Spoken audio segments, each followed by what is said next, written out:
talk to me today. Tell me your stories.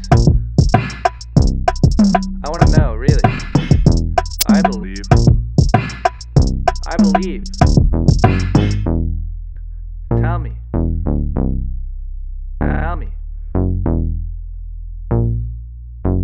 For your privacy. Hey everybody, it's me, Z, the host of For Your Privacy, the only podcast where you can smell the patchouli. And also the only podcast that still runs on dial-up. Each week we're going to interview somebody from a different walk of life. We get that raw scoop, and everybody has an interesting story to tell. This week we have somebody that claims that they worked at a deep underground military base, also known as a DUM. They're live in studio with us right now, so let's get this interview started. Thanks for coming on the podcast. I really appreciate it.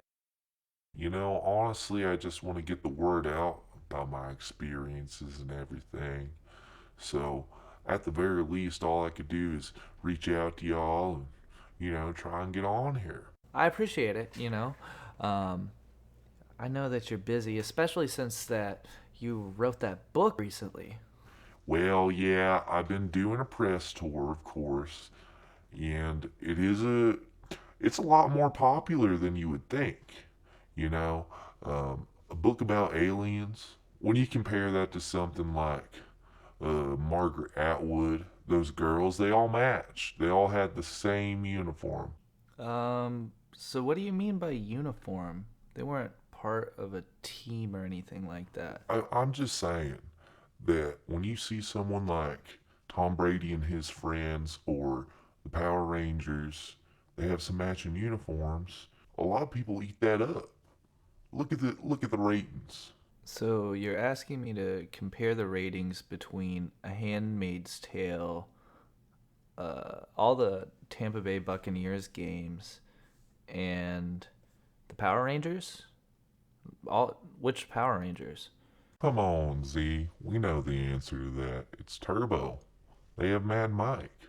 Who's Mad Mike? Well, Mad Mike was a big bad villain, and he was Italian. He threw pizzas like frisbees, and they would attack the Power Rangers like birds. He could throw pizzas on hubcaps, and he could control cars. And he baked them into a giant pizza. He baked the Power Rangers into a pizza? And to kill them or to eat them? Well, he had a giant fork and knife, so I think he was going to eat the Power Rangers. But then a RoboCop knockoff showed up and killed him, and that was pretty much the whole episode in a few sentences. That is truly the most insane plot I have ever heard for any media, TV, movies, books, otherwise. We're going to take a second here and regroup. I think it's a good time for our first sponsor of the day, Uncle Buck's Ranch. Howdy, y'all. It's Uncle Buck, owner of Uncle Buck's Ranch. Do you want to get out of the city? Would you like to transform those pretty hands of yours into the toiled, blister-scarred hands of a farmer? You can come over to Uncle Buck's Ranch and we'll put you to work. You can shovel cow shit. You can go out in the fields and pick tomatoes. You can shovel horse shit. But also, you can meet Petey, the world's largest pot-bellied pig. At least as far as we know. So come on down, get you a photo, t-shirt, commemorative pin, and croc jewelry.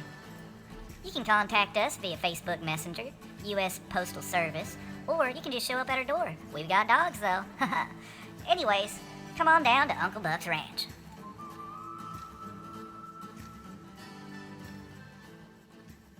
Tell me a little bit about yourself.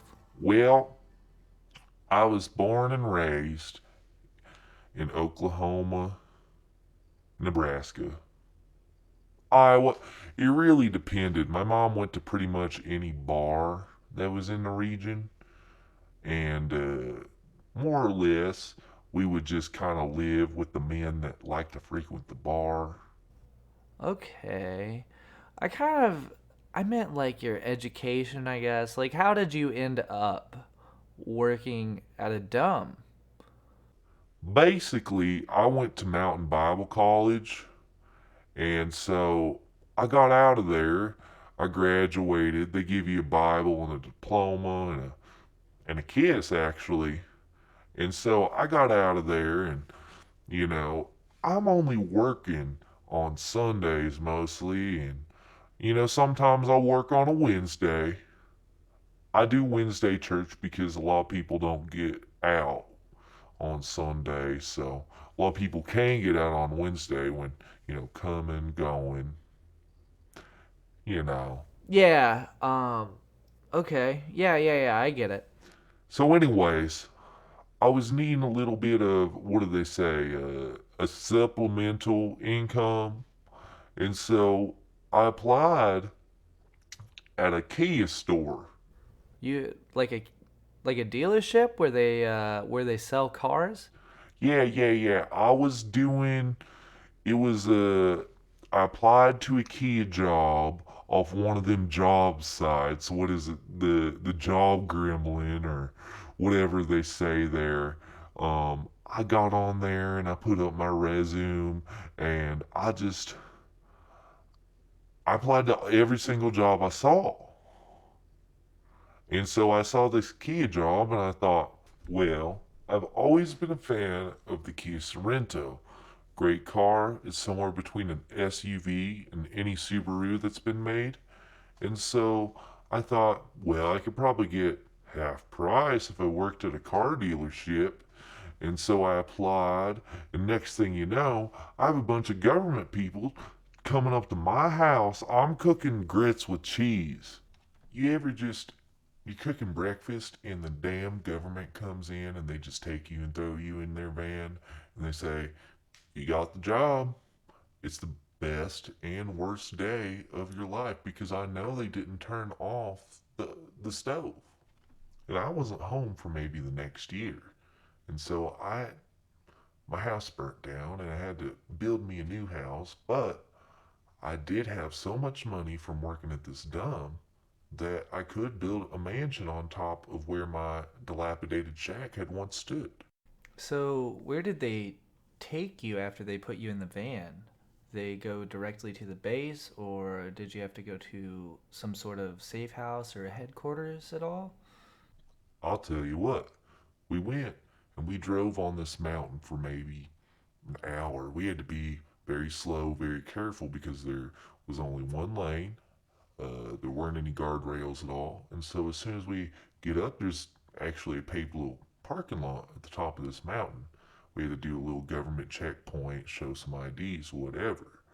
But we get to the top of this mountain and we have to take an elevator deep into the ground.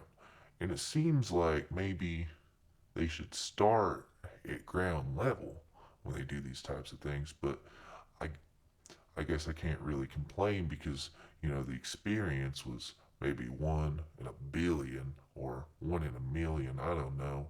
Whatever is bigger. It was pretty special for me though. So we go down in this elevator and I get down, I don't know, subterranean minus 13 floors under the earth at the very least. And it's a glass elevator. You're seeing all these crazy experiments going on out the side. You're passing by them. It's kind of like a Charlie and the Chocolate Factory experience. So, what kind of experiments did you see exactly while you were going down the elevator? So I saw various probings. I saw human animal hybrids being made. And I also saw half human, half animal hybrids being mixed with other half human, half animal hybrids. So, for example, I saw them make a jackass, which is a half jackal man and a half donkey woman. And so they were making jackasses and all kinds of things down there.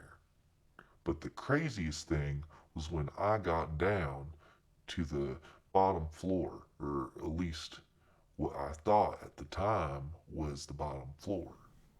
Did you see any other kinds of hybrids down there?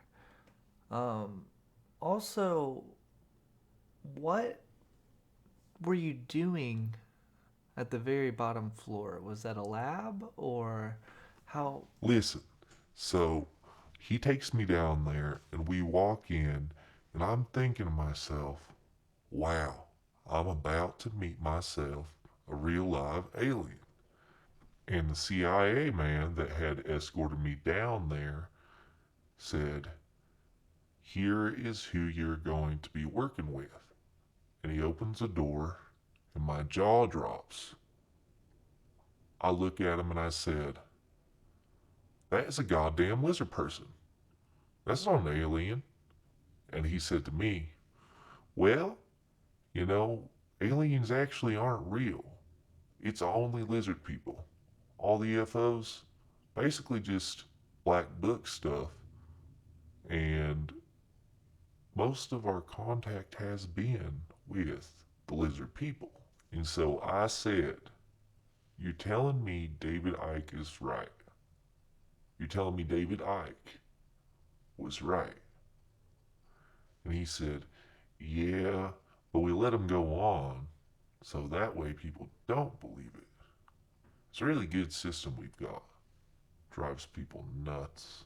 So, we're going to hear more from our guest in a second, but we have another ad here from another sponsor. Coming August 16th, a seemingly perfect family begins to crumble. Everything comes apart at the seams. Who's Holly? Why have you been talking to Holly? Then things go off the rails. Where am I? What the fuck? Do you love Holly? No, I love you. Prove it. Your dick is attached to this gun that is pointed at you, and Holly is naked in front of you. If you get a boner, you will die. What? What? No!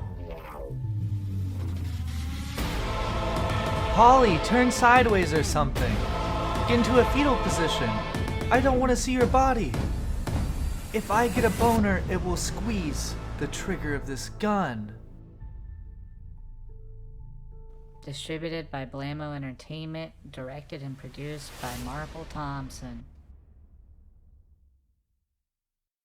So that was the trailer for Cocked and Loaded, coming to a theater near you August 16th. We are back in the studio and we are ready to get deeper into the experience of our guest having worked at this dumb. So, where was I? I had been working there for maybe a couple of weeks when they offered me a promotion. Hold on, what was your job there? And then what was your promotion? Well, my job was a lot like working at Uncle Buck's ranch. I was shoveling reptile shit. I was shoveling the hybrid shit. I was even shoveling some of those half hybrids shit. There was one I remember, and he was half Dumbo.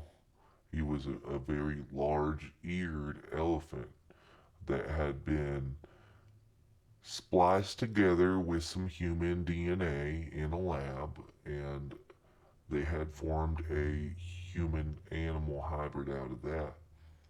And then he had fallen in love with another hybrid that was half Shih Tzu and half human as well. And so they had a child, and it was a cute little dumb shit. And I liked it. It was essentially a leathery dog, a very small dog with large ears. It was a sight to see, I guess, but I mean, you would see stuff like that all of the time when you were working.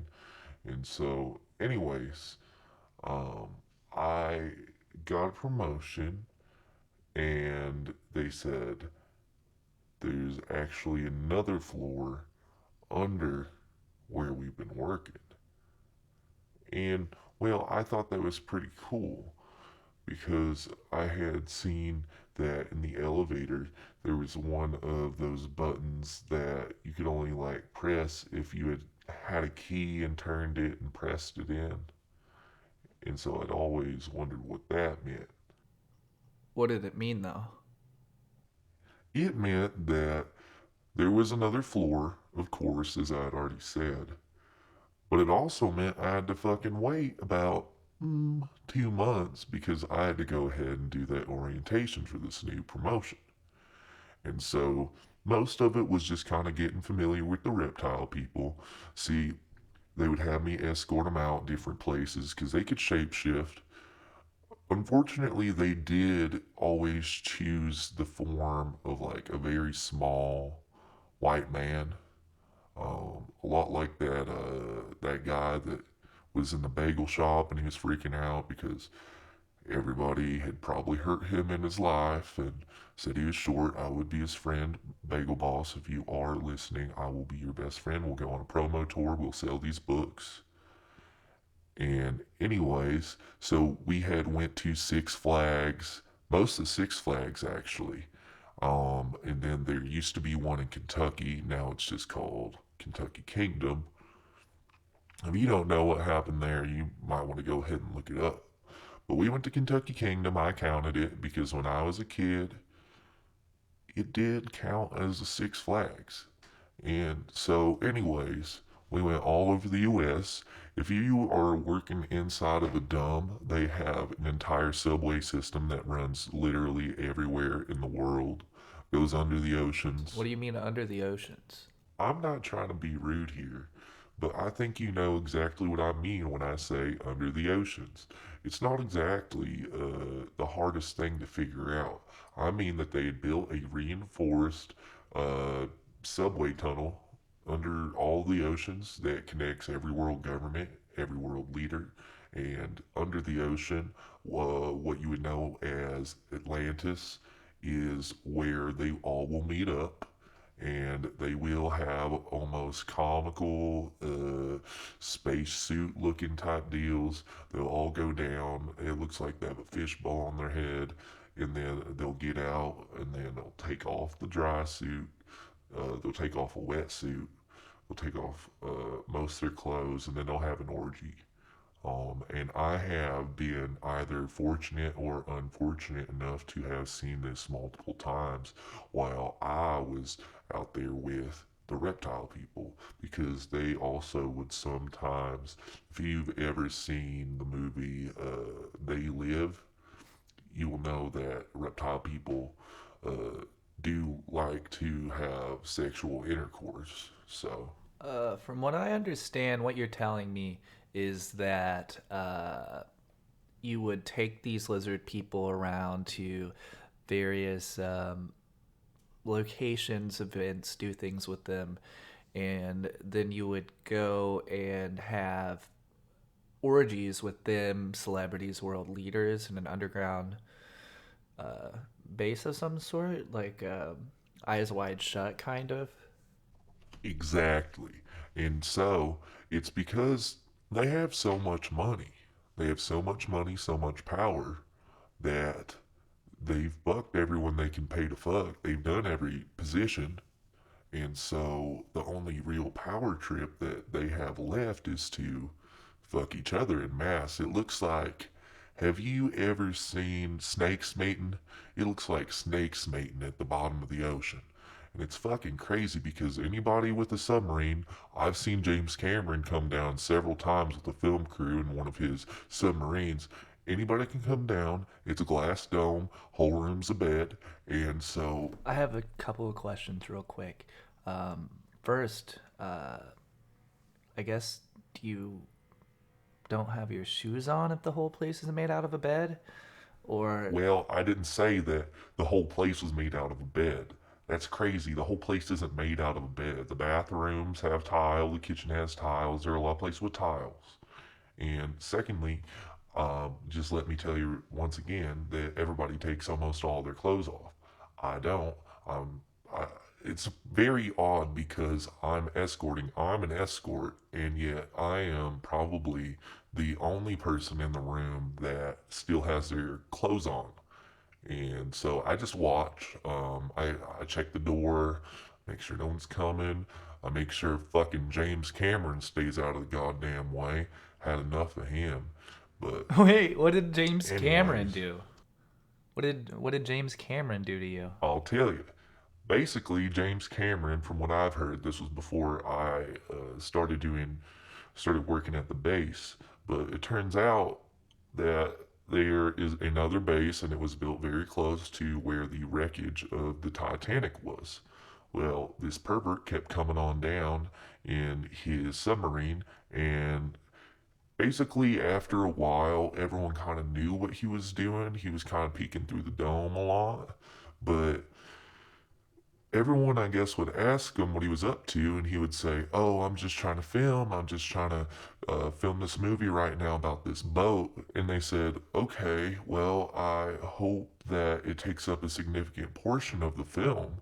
And he said, "Oh, yeah, definitely. I mean, the film's going to be called Titanic, so, I mean, why wouldn't it?" And turns out this guy was just filming through the dome. Everybody on the floor writhing around, enmeshed, intertwined, betwixt each other.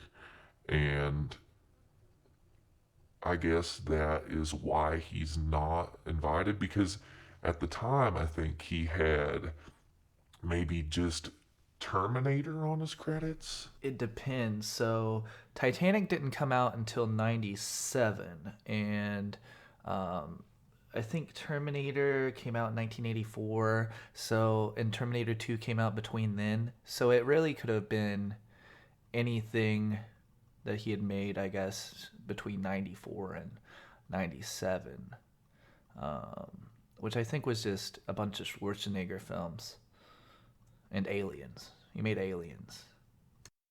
Yeah, so anyways, they didn't want James Cameron around, I guess, but I mean, I saw the guy, and he was around so often. They should call him James Camera because he was literally recording. It doesn't help when you have a literal spotlight attached to your personal submarine that's just shining in the dome. So, what was the lighting situation like down there then?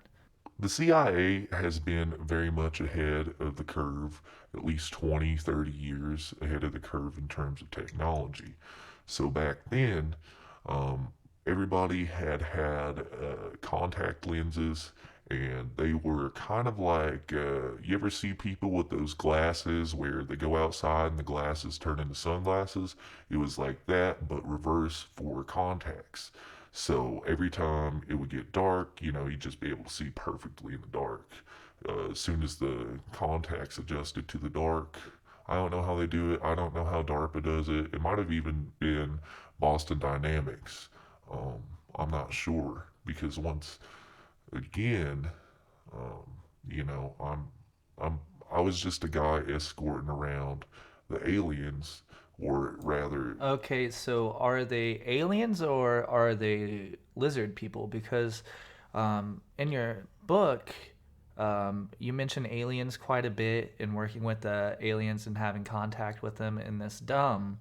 But, so far you've only um, talked about reptile people, and you just, mentioned the aliens again offhandedly. So I was just, are there aliens? Can you clarify? I don't want everybody to be confused about like what you're talking about or who you've worked with, especially since you could have alien fans that listen to this and then they're disappointed because there's a lizard person being mentioned but not an alien, and they kind of got baited, or rather vice versa. So if you could just get that out of the way and clarify for me real quick. yeah, so where was I? I was working as an escort for these lizard people, and we would go do all these things, and it was pretty fun, very risky. However, you would be surprised in that there is security for these people pretty much everywhere. And a lot of people are just, kind of pretending that they're working at like a deli, But really, if need be, they would come and they would defend these lizard people. As soon as they, What are get a they little page defending from them from? whoever. What are they? Who's attacking them? What do you mean? They get in the bar fights. They're pretty rude, actually, in that they have superhuman reptile strength and they take the form of a very small person. And so, if they decide to start a fight, then, they would, one, have to, have somebody kind of take the bullet for them, and that, like, guy would come from, I don't know, the deli next door, and he would break up the fight, and someone would be like, why are you here? And he'd be like, well, I heard it from next door, and then that guy would go to jail, and the CIA would get him out, and the whole thing would just kind of be off the books. But just that's an example. I mean, I guess there are worse, from like people that frequent like conspiracy sites and all of that, and they kind of figure it out. And they go hunting in all these caves out in the rural U.S., out in like the Southwest and out in Nevada near that way. And sometimes they do find some lizards, and sometimes they catch them with their pants down, figuratively, because most of the time these guys don't wear pants. Um, but they would go and, kind of break everything up and take whatever fall they need to be taken. Okay, so you were just kind of like the point man, and if anything severe happened, then somebody would come in from that town or the next town over or next door over, um, is kind of what I think you're getting at here. Exactly. And so after a while, we got pretty close with each other, and we would chat. Uh, they spoke. It was like that language from Harry Potter. Oh, that makes sense. What was that? Parcel tongue, where it was kind of like the snake language? No, they spoke it with a British accent. I was trying to think of. Anyways, so I got pretty close with these guys. We would talk about things. They were pretty invested mostly in dirt and worms, other bugs. A lot of what they ate actually was bugs. Anyways, so after a few weeks, started my new job, got a promotion. I had to say goodbye to those guys. It turns out that I was merely being conditioned to be more comfortable around other humanoids that were not actually like Homo sapien or primate in origin. So I know that I had spoken about aliens earlier, and this is where they come in. The floor that was under the floor where I had worked, cleaning up all the lizard shit, was it was aliens. They did exist and they did lie to me before. So I spent quite a bit of time getting to know the Greys. And the Greys, a lot of people think that's the stereotypical alien, and well, it is. It is no stereotype. It just happens to be that there's a lot of them. So what you're saying is that you worked closely with the Greys, and so what did you do with them? Was it more cleaning up uh, feces or? Yeah, I cleaned up more shit, alright? I cleaned up more shit, and I would also go out with them, and they couldn't shapeshift. So we couldn't go to cool places like Six Flags. We had to go to adult video stores, glory holes. And yes, they do have genders, and yes, they do like glory holes. And I just I couldn't complain, I guess, because they pay you pretty handsomely to do that kind of stuff. Um, but I talk about a lot of this in my book. We can talk a little bit about it, but I don't want to give too much away because there is a lot of cool stuff in here. Okay, that's fair. We're gonna do one more sponsored ad, and then we'll come back and we will talk about your book. Today's final sponsored advertisement is from Scruple. They are committed to mental health awareness and to improving the lives of anyone that uses their app and anyone that just wants to go ahead on to their website. Hey, it's me, Rocky Stefano. I'm the owner and developer of a company and app called Scruples, where you can check in your area and find yourself a primal scream therapist. Or what you could do is you can record your scroops. Now let me tell you what a scroop is. A scroop is gonna be what you send to your therapist. It's gonna be primal, deep down, cathartic, trauma releasing. So you wanna record that into your phone and you wanna send that on to your therapist. If you're like me, you like to go to primal scream therapy, but you get a headache real easy. So you can record your screams, you can send them to your therapist, and your therapist will send them back to you with a plan for yourself to add more scroops, how to perfect the scroops, and how to understand the scroops and what they say about you on the inside. So here is a recording of my last scroop, okay? So give it a listen. Ah! My therapist said that scroop right there is one of the most exemplary of the scroops. Most importantly about scroops is that we don't sell your data. So if you were wondering how we were making our money, we don't. We make some off the downloads, we make some off of the ad-free.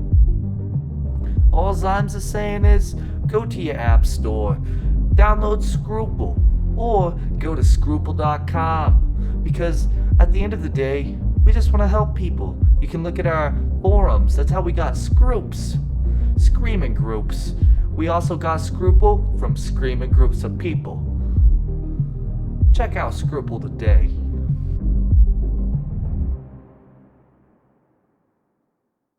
Once again, that was Scruple. Go ahead and check your app store for whatever brand you have. It may be on there, it may not be on there yet. I know that it was in a beta phase where only people that had donated, kind of like a Kickstarter, got first access to it. By the time you hear this, though, it may actually already be out, so just go ahead and look that up. But it looks like a pretty nice app. I'm in the beta, and I've never screamed this much or felt as good screaming as when I use Scruple. Anyways, so let's talk about your book a little bit. Okay, so my book is called The Underground Chamber of Love, and it is about me meeting my wife, Lisa. So while I was working down there, I fell in love with one of the Greys. She was shorter than the rest, but she was much more mature than any of the Greys that I had met. The Greys actually age pretty slowly, and so she is about 200 years old, which in human years, that is about 23. So, she is pretty nice, and she's shared a lot of the secrets and technology that they have. I write about it in the book.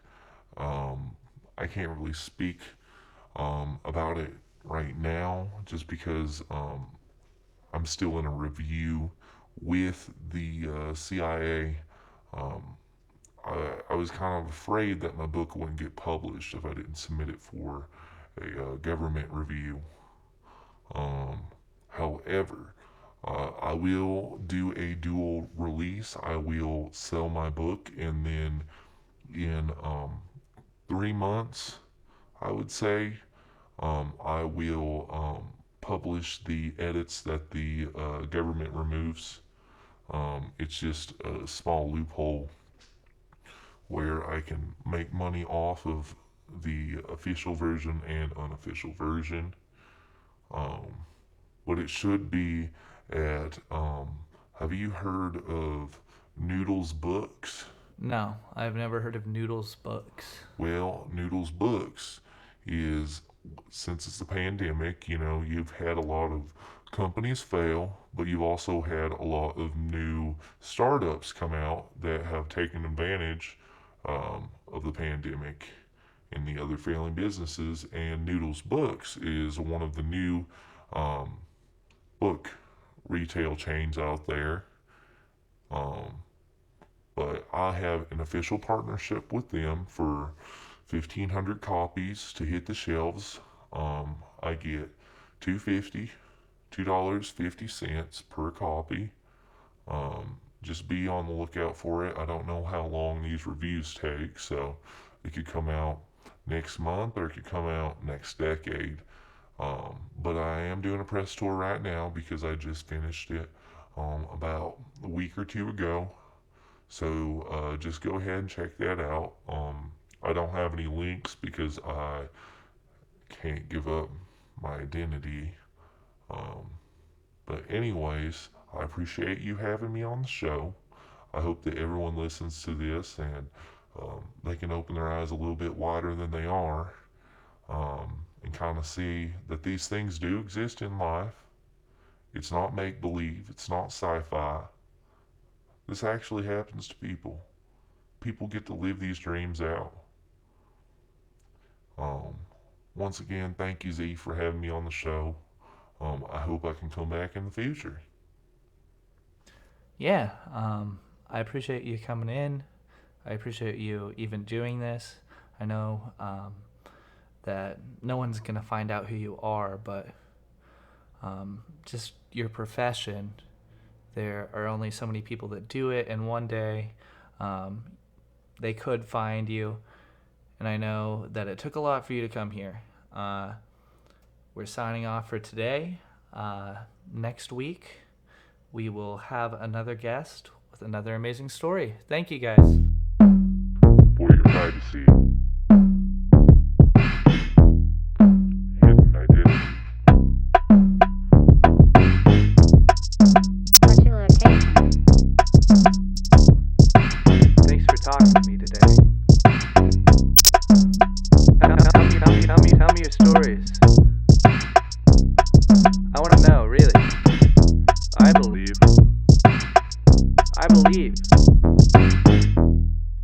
Tell me.